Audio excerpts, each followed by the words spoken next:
राधा स्वामी दाता दयाल की दया, राधा स्वामी सहाय, राधा स्वामी। जैसा कि आप सभी जानते हैं, यह पुस्तक है अनमोल चरित्र और इसमें परम संत हजूर ताराचंद जी महाराज का जीवन चरित्र वृतांत है, जो कंवर साहिब द्वारा बड़े महाराज जी को समर्पित है। राधा स्वामी। अभी तक हमने इस पुस्तक के 401 पेज आप लोगों तक पहुंचा दिए हैं और आज हम पढ़ने जा रहे हैं पेज नंबर 402 से। 84 लाख का उद्धार संभव। दिनोद गांव के पश्चिम में तालाब के उत्तर दिशा में विस्तृत मैदान में आश्रम के लिए हॉल बनाने से पहले एक पीपल का पेड़ था। आश्रम के हॉल का निर्माण करते समय यह पीपल का वृक्ष नींव के बीच में आ गया। सभी सत्संगियों ने यह विकट समस्या हुजूर के सामने रखी। महाराज जी ने सत्संगियों से एक फूल माला बनवाकर अपने कर कमलों से इसे उस पेड़ के ऊपर टांग दिया। सभी ने आश्चर्यचकित होकर अगले ही दिन इस अच्छे भले पेड़ को अकस्मात मुरझाया हुआ पाया। महाराज जी ने वहां पुनः उपस्थित होकर सेवादारों से कहा, इसका उद्धार हो गया है, अब इस पेड़ को काट दो। पीपल के मुरझाए वृक्ष को काटकर हाल की नींव खोद दी गई। इसी प्रकार की एक अन्य घटना भी परम धाम दिनोद में घटी, जबकि एक अन्य वृक्ष के एक कमरे के मध्य आने के कारण से उसका भी हुजूर महाराज ने फूल माला पहनाकर उद्धार किया था। राधा स्वामी। पति या यार। एक बार एक विवाहित बहन अपने मन का असली भाव छुपाकर हुजूर महाराज जी के पास सेब लेकर आई और विनती की कि महाराज जी एक सेब का प्रसाद बना दो। हुजूर महाराज जी ने पूछा, तू यह प्रसाद किस लिए बनवा रही है? उसने कहा, महाराज जी, बीमारी से ठीक होने का प्रसाद बनवाना चाहती हूँ। हुजूर महाराज जी ने पुनः पूछा, तू किसकी बीमारी के लिए प्रसाद बनवाना चाहती है? वह थोड़ी सी विचलित हुई, परंतु संभल कर वही बात दोहरा दी। उसने कहा, मैं बीमार के लिए यह प्रसाद बनवाना चाहती हूँ। तब दाता अंतर्यामी ने कहा, प्रसाद बनवा कर दोनों में से किसी एक को बचा ले, चाहे पति को चाहे अपने यार को। एक को तो मरना ही पड़ेगा, अब मर्जी तेरी है। बैठी हुई सारी संगत आश्चर्यचकित थी। उस स्त्री के समीप दादी गुड़िया खड़ी थी। उसने लड़की को कहा, निर्लज्ज, महाराज जी को साफ साफ बतला दे कि तू किसको बचाना चाहती है, ताकि उसी के लिए प्रसाद बनवा कर दिया जा सके। बनाकर लड़की ने अपने किए पर पछताते हुए हुजूर जी से नम्र स्वर में प्रार्थना की, महाराज जी, मेरे पति को बचा लो। हुजूर महाराज जी तो सदैव सामाजिक व्यवस्था के सजग संरक्षक रहे थे, इसलिए उन्होंने तत्काल उस लड़की के नए भाव को प्राथमिकता देकर सेब का प्रसाद बनाकर उसको दे दिया। करारी चोट खाकर संभल गई लड़की ने वास्तव में अपने पति को प्रसाद खिलाकर जीवित रख लिया और उसके यार की मृत्यु हो गई। राधा स्वामी। बख्शनहार।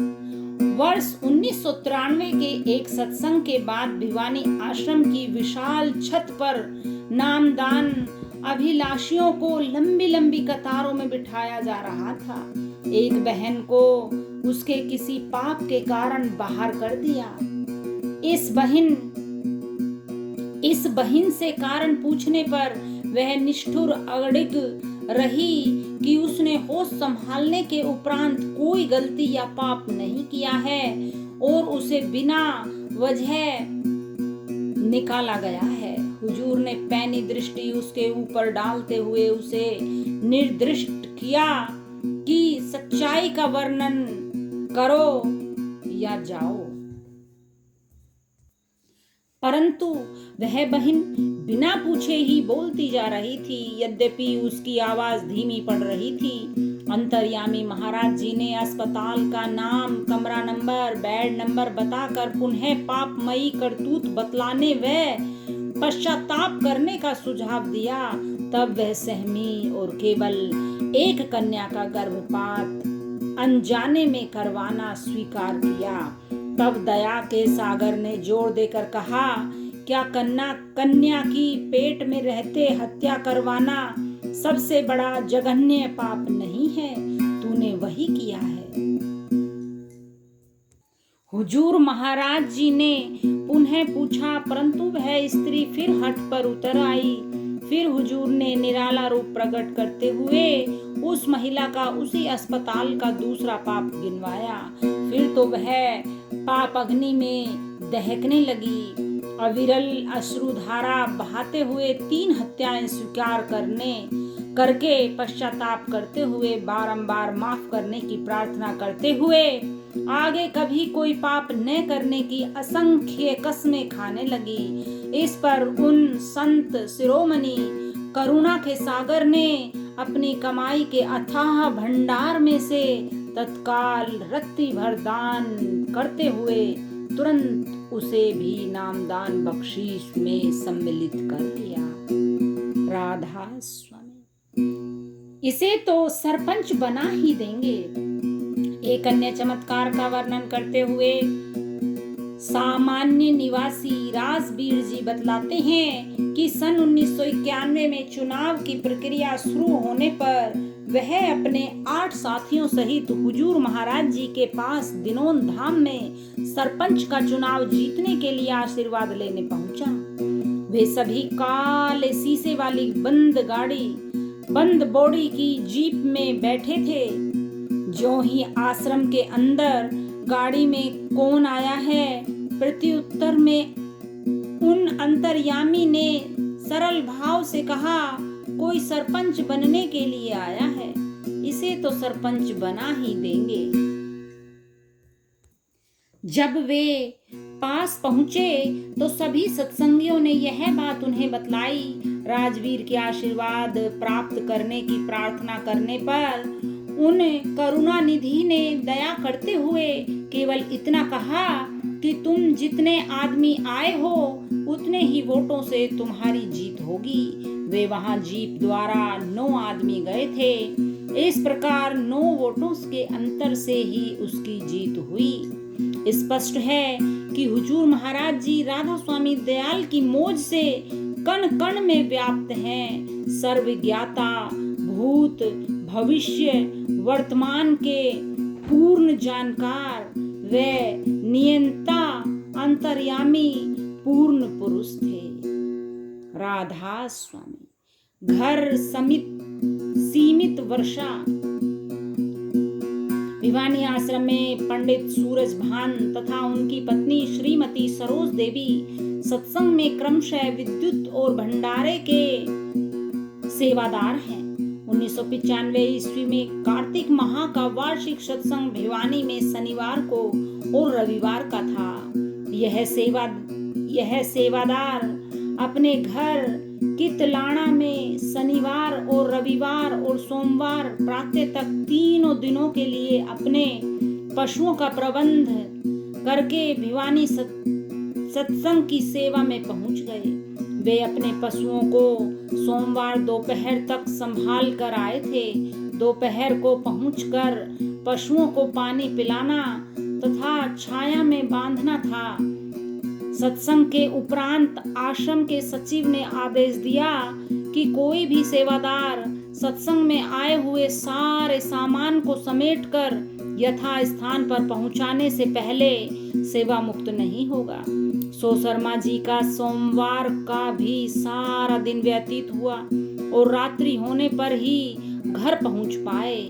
सारा दिन पशुओं के धूप में रहने, उन्हें पानी पिलाने के बारे में वे सोच कर बेचैन हो गए थे। घर पहुंचने पर शर्मा जी को पशु अंदर बंधे देखकर कुछ राहत मिली। पड़ोसी ने बतलाया कि इन्हें अंदर बांधकर चारा तो डाल दिया था, परंतु पानी नहीं पिलाया है, क्योंकि अब रात हो गई थी। इसलिए तालाब पर पशुओं को पानी पिलाने ले जाने पर उनके रात के अंधेरे में पशुओं के बिदक कर भाग जाने का भय था। अतः कुएं से घड़ों द्वारा पानी लाकर पशुओं को पिलाने एवं स्वयं के प्रयोग हेतु पानी लाने का विचार आया। वह ज्यों ही घड़ा उठाकर खुले आंगन में पहुंचे, त्यों ही एक मोटी बूंद उनके सिर के पृष्ठ भाग में लगी। यह सोचकर कि शायद मटके का शेष पानी गिर गया होगा, उन्होंने आगे कदम बढ़ाए ही थे कि सचमुच ही वर्षा प्रारंभ हो गई थी। इसलिए उन्होंने घड़े को रख दिया। तभी तेज बौछारें गिरनी शुरू हो गईं। सो छत के पतनालों से गिर रहे वर्षा के पानी को घड़ों में भर भर कर पशुओं को पिलाया गया और अन्य कार्यों हेतु भर लिया गया। अब देखना, अब वर्षा रुक गई। प्रातःकाल एक पड़ोसी ने आकर पूछा, मास्टर जी, आपने सुबह सुबह कैसे पानी का छिड़काव कर रखा है? पंडित सूरजभान जी ने उत्तर दिया कि यह तो देर रात को हुई भारी वर्षा का परिणाम है। आश्चर्यचकित पड़ोसी ने उन्हें पूछा, क्या यह वर्षा केवल तेरे ही घर में हुई है? गांव में तो और अन्य किसी स्थान पर भी वर्षा नहीं हुई है। जब घर से बाहर शर्मा जी ने वर्षा के पानी से भरे घड़े भी दिखलाए, परंतु पड़ोसी उसे जब घर से बाहर ले गए तो वह दोनों ही चमत्कार से अभिभूत हो गए, क्योंकि उस घर आंगन के सिवाय बाहर कहीं एक बूंद भी नहीं गिरी थी। गांव के अनेक व्यक्तियों ने चल गई चर्चा के उपरांत सभी ने आकर इस चमत्कार को देखा। पानी से भरे घड़े देखकर घटना के सत्य का आभास सभी ने किया। श्रद्धा विश्वास विहीन लोग तो भक्त नरसिंह मेहता की पुत्री हरनंदी का भात भरे जाने, कबीर साहब का यज्ञ भंडारा पूर्ण किए जाने और धन्ना भगत के साथ घटित चमत्कारों को ईश्वर कृपा मानने के लिए तैयार नहीं होते हैं। फिर इस घोर कलयुग में एक सेवादार के ऊपर परम संत की कृपा को आंखों से देखे बिना कैसे सत्य मान लेते। परंतु आज भी अनेक ग्रामवासी साक्षी हैं कि सेवा के प्रभाव से ही सचमुच में यह वर्षा केवल उनके ही घर में हुई। उन सभी ने संत शक्ति को सहर्ष नमन किया। राधा स्वामी। गुमशुदा पशुओं की वापसी।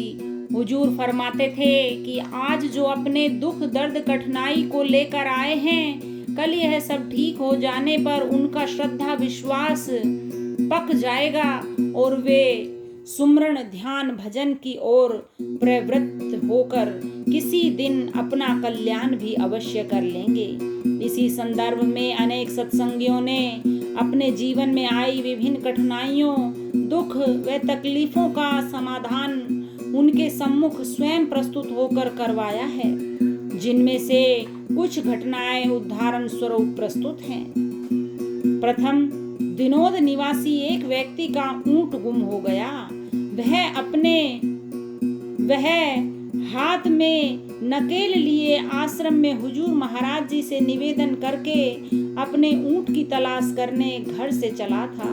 हर पल के जानी जान महाराज जी स्वयं आश्रम के मुख्य द्वार पर खड़े उसे मिले और देखते ही उसको वहां कहा, भाई, ऊंट आश्रम में थोड़े ही मिलता है, तेरा ऊंट तो फला जगह पर चर रहा है।